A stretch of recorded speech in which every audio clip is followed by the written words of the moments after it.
Everyone talks about self-awareness like it's this beautiful thing. Know yourself. Be authentic. Own your flaws. But Otto Weininger discovered something terrifying. Most people who think they're self-aware are actually trapped in the most sophisticated form of self-deception ever created. They've learned to confess small sins to hide bigger ones. They've turned vulnerability into performance art. They know their flaws so well they've made them into personality traits. Real self-awareness? It's not about knowing your cute quirks. It's about facing the 8 character traits that make you physically uncomfortable to acknowledge.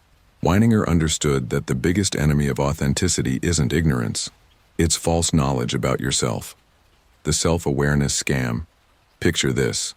You're in therapy, journaling daily, reading self-help books, posting thoughtful captions about your growth journey. You can articulate your attachment style, your love language, your Myers-Briggs type.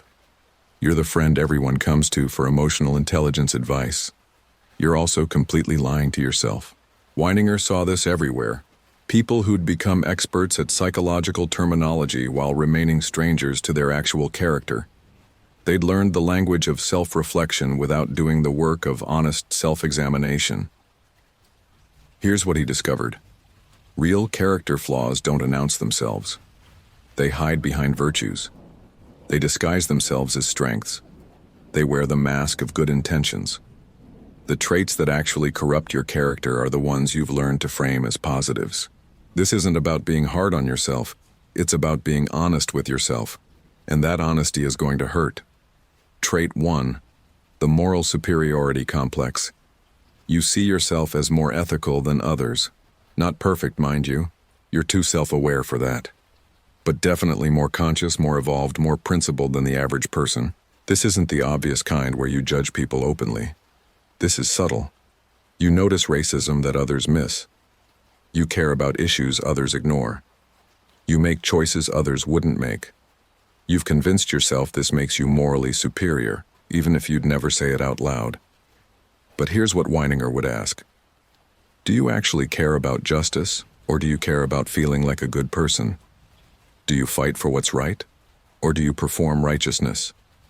When you call out others' moral failings, are you creating positive change or just feeling superior? The moral superiority complex is dangerous because it's partially true.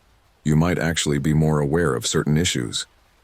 But that awareness becomes a drug. You start seeking out opportunities to demonstrate your virtue, to differentiate yourself from the unenlightened masses. You collect social causes like merit badges. You turn empathy into identity. You weaponize your consciousness against others' ignorance. And all the while, you tell yourself you're just trying to make the world better. Trait 2. The emotional vampire.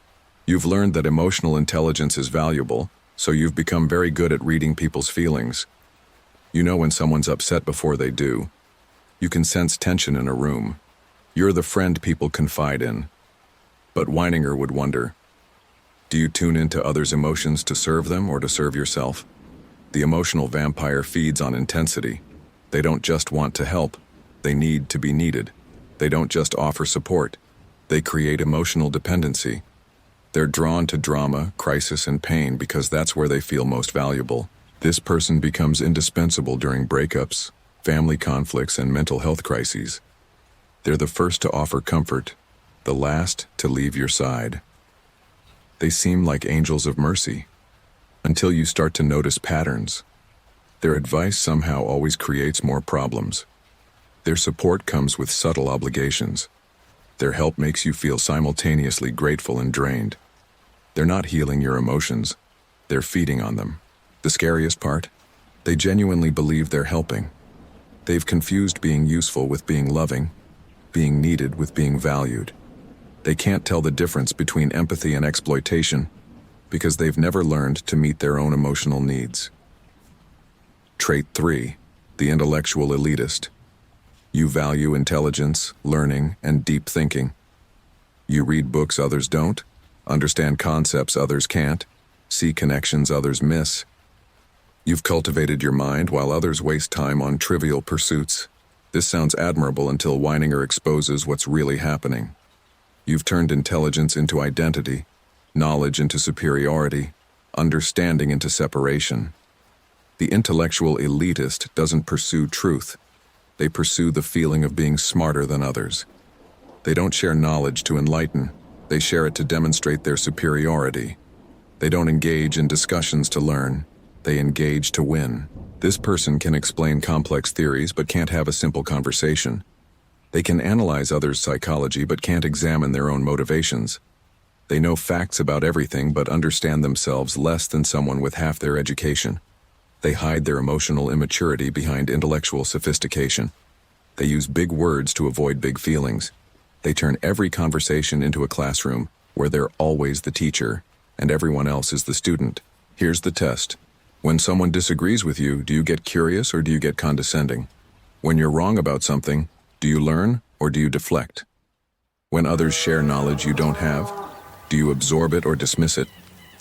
Trait 4. The strategic victim. You've learned that sharing your struggles creates connection, that vulnerability is brave, that trauma deserves compassion. So you've become very skilled at presenting your pain in ways that generate the responses you want. This isn't about invalidating real suffering. It's about recognizing when suffering becomes strategy. When you start curating your struggles for maximum impact. When your pain becomes your power. The strategic victim has discovered that being wounded grants social immunity. People can't criticize someone who's been hurt. Trauma becomes an explanation for every character flaw, every selfish choice, every relationship failure. But here's what Weininger observed. This person isn't healing from their struggles. They're addicted to them. They collect therapists like consultants but never implement insights. They share their story compulsively but resist changing their patterns. They want understanding, not growth. They've learned to weaponize vulnerability. Their pain becomes a conversation ender, a guilt generator, a responsibility deflector. You can't judge me. You don't know what I've been through. This is just how I cope with my trauma. I can't help it, it's my conditioning. Real healing requires taking responsibility for how your past affects your present. Strategic victimhood uses the past to avoid responsibility for the present. Trait 5. The authenticity performer. You value being real, genuine, and honest. You've rejected social conventions that feel fake. You speak your mind, share your truth, and refuse to pretend you're something you're not. You're proudly, defiantly authentic. Except Weininger would ask, if you're performing your authenticity for an audience, how authentic is it really? The authenticity performer has turned realness into a brand. They curate their vulnerability, showcase their flaws, and humble brag about their self-awareness. They've learned that admitting weaknesses can be a form of strength signaling, that confessing struggles can be a way to control the narrative. This person talks constantly about being real, while carefully managing how that realness is perceived. They share their authentic self, but only the parts that make them look good. They're vulnerable but strategically vulnerable. They've made authenticity into another performance, except this one's even more manipulative because it claims not to be a performance at all. They've found a way to be fake while calling themselves real, to manipulate while claiming to be authentic, to perform while insisting they've stopped performing. True authenticity isn't something you achieve or maintain. It's simply what remains when you stop trying to manage how others perceive you. Trait 6. The conditional helper. You're generous, helpful, and supportive. You go out of your way for people, offer assistance without being asked, and always seem ready to lend a hand. People describe you as selfless, giving, and kind. But Weininger would examine your motivations more closely. Do you help because you care, or because you need to feel important? Do you give to serve others, or to create obligation? Do you support people's dreams, or do you support their dependence on you? The conditional helper keeps a detailed mental ledger of their sacrifices. They remember every favor, every kindness, every time they put someone else's needs first. They help, but they also expect gratitude, loyalty, priority when they need something in return. This person becomes resentful when their generosity isn't appreciated properly. They feel taken advantage of when people don't reciprocate at the same level. They withdraw their support when they don't receive the recognition they believe they deserve.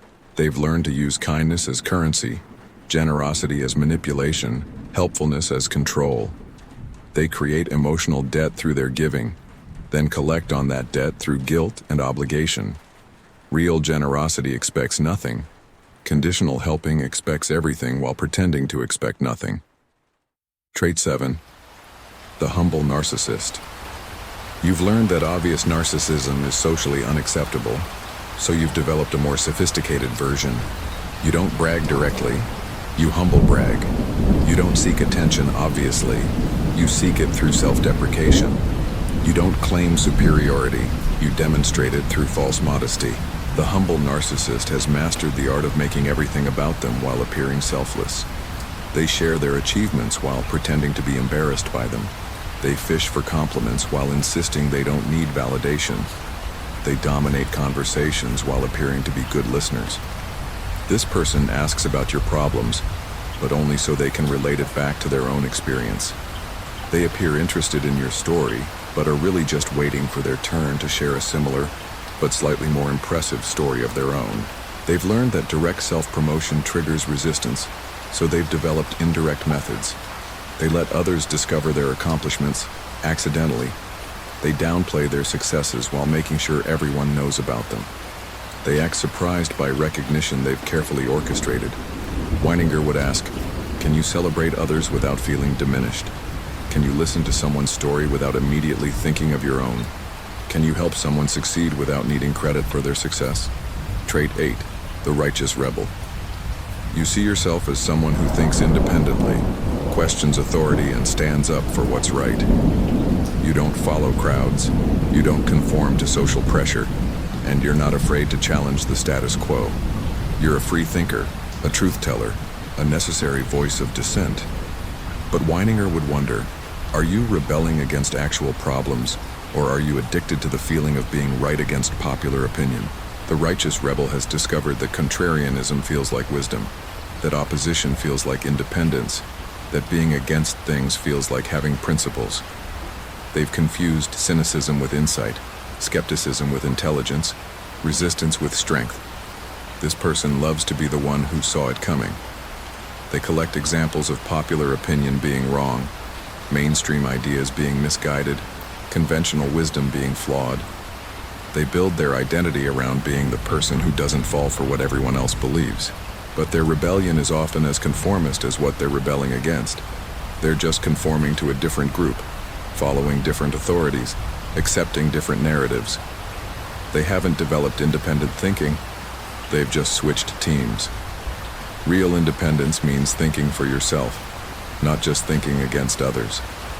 It means examining your own beliefs as critically as you examine popular beliefs. It means being willing to agree with the crowd when the crowd is right, and disagree with your rebel friends when they're wrong. So there they are, the 8 traits that make up the shadow side of modern self-awareness. Notice how your mind immediately started explaining them away, finding reasons why they don't apply to you, or why your version is different. That's exactly what Weininger predicted would happen. The path to real authenticity isn't about becoming perfect. It's about becoming honest. Honest about your motivations, your patterns, your self-serving stories. It's about recognizing that the most dangerous lies are the ones you tell yourself.